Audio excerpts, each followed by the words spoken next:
안녕하십니까. 엔투자그룹 송팀장입니다. 파월 연준 의장이 75bp 금리 인상을 하였습니다.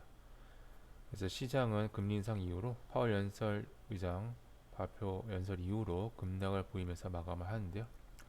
일단 이와 관련된 뉴스 차분하게 설명하겠습니다.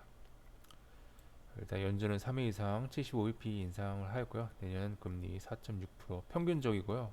최대 5%까지 인상 예고했습니다. 자료에 9월 FOMC 저녁 법문이 예정돼 있고요. 그리고 이제 푸틴이 우크라이나 강공을 고수하면서 군 부분 동원령을 발표하였습니다. 예비군 30만 명이 합류할 것이라고 언포를 놨죠. 그리고 우크라이나 점령지 합병 주민 투표가 내일부터 27일까지 시작이 되는데 이를 안전하게 보장할 것이라고 밝혔습니다. 자, 부분 동원령이 발표되니까 러시아 전역에서 항의 시위가 일어났고 이제 여기서 동원이 되지 않기 위한 국외 탈출 러시가 시작됐다는 뉴스 나왔습니다. 그리고 러시아에서는 가스프롬 이런 회사들의 어차피 국유 회사니까 69조 원에 가까운 세금을 뜯어가겠다라고 언급했고요. 국내 역시 바쁘게 움직이고 있죠. 한국은행 한미 통화 수합 추진이 사실과 다르다고 공식적으로 발표를 했고요. 신용정 금융위원회 인플레 확산 고리를 끌려면 집중적 금리 인상이 필요하다라고 공식적으로 발표를 했습니다. 그리고 국민연금과 한국은행이 통화 수합을 하면서 시장 안정을 위한 조치를 취했고요. 그리고 어제 발표됐죠. 주택 이제 과열지구 해제되는데 세종, 인천 등 15억 대출 금지가 풀린다는 예정입니다. 지방 집값의 70%까지 대출하는데 지방이 지금 부동산 하락, 주택 가격 하락 압력이 굉장히 상당적으로 큽니다. 근데 그럼에도 불구하고 지금 금리 수준에서 과연 대출을 70%까지 받으면서 집을 구매할지 의문입니다. 그래서 아무튼 파월 연설 연준 이후 점도표가 공개된 이후에 시장은 급락이 나오면서 마이너스로 마감했고요. 저점을 이탈했습니다. 그런 다음에 6월에서 7월 사이에 형성된 저점을 다시 한번 테스트하는 과정이 시작되었죠. 시장도 굉장히 큰 폭의 하락이 나왔고요. 그나마 버틴 게 이런 음식 그리고 월마트 등 이런 섹터 그리고 엔비디아는 5% 이상까지 상승했다가 이제 0.65%로 마감하는 이런 상황으로 증시가 마감을 했습니다. 시장은 공포에서 익스트림 피어로 다시 넘어가는 단계 나타나고 있고요. 국채금리가 오히려 하락을 했는데 오히려 올랐던 게 미국 2년물 국채금리 등 단기 1에서 3년 정도의 단기 국채금리가 급등을 하였습니다. 그래서 2년물 국채금리 4.05%를 기록을 했고요. 달러 지수도 111.32 기록을 하였습니다. 그리고 미국 소맥 밀 가격도 901로 다시 급증세를 이어갔습니다. 그래서 점도표에 보시면은 2022년 평균적으로 4.4에 이제 금리 인상을 예고했고요. 2023년에는 최대 5%까지 금리를 예상하는 사람이 많았습니다. 이건에서 2024년에도 평균적으로 4%대 금리를 이제 보이는 것을 보면 이 금리에 대한 강세가 상당 부분 지속될 것이라 라는 것을 확인할 수 있겠습니다. 물론 연준 위원들 장기적 관점에서는 3%대 금리를 예측을 하고 있습니다만은 쉽지 않음을 볼 수 있죠.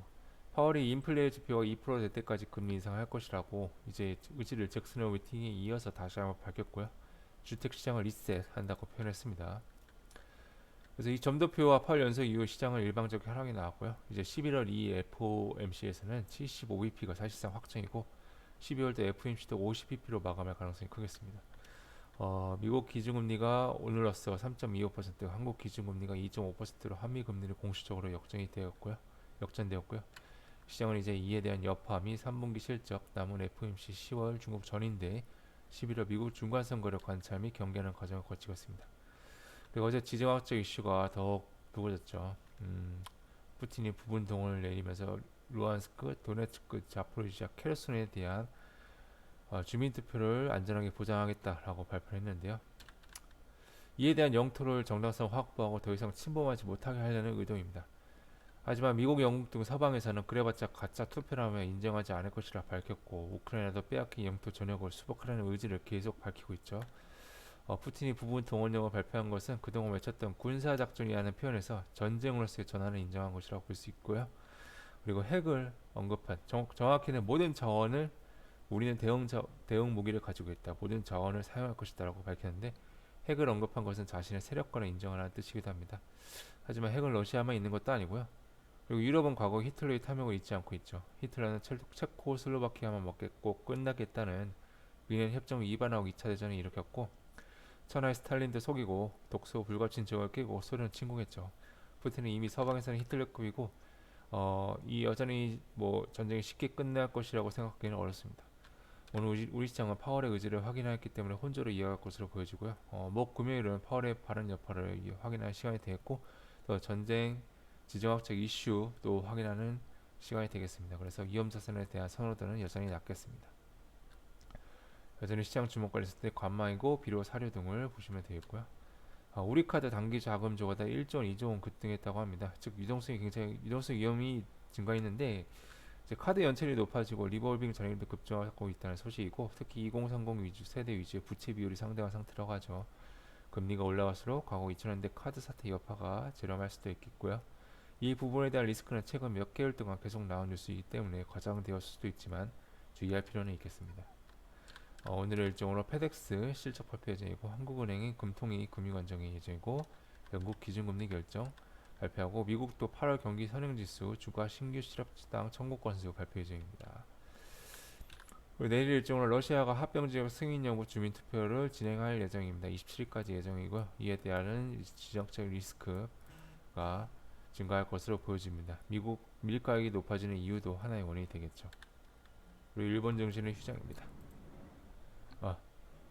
이상 마치겠고요. 자세한 기사 내용과 자료를 보고 싶으신 분께서는 아래 칼럼 뉴스 확인해 주시면 되겠습니다. 그럼 오늘도 성을 투자하시길 바라겠습니다. 감사합니다.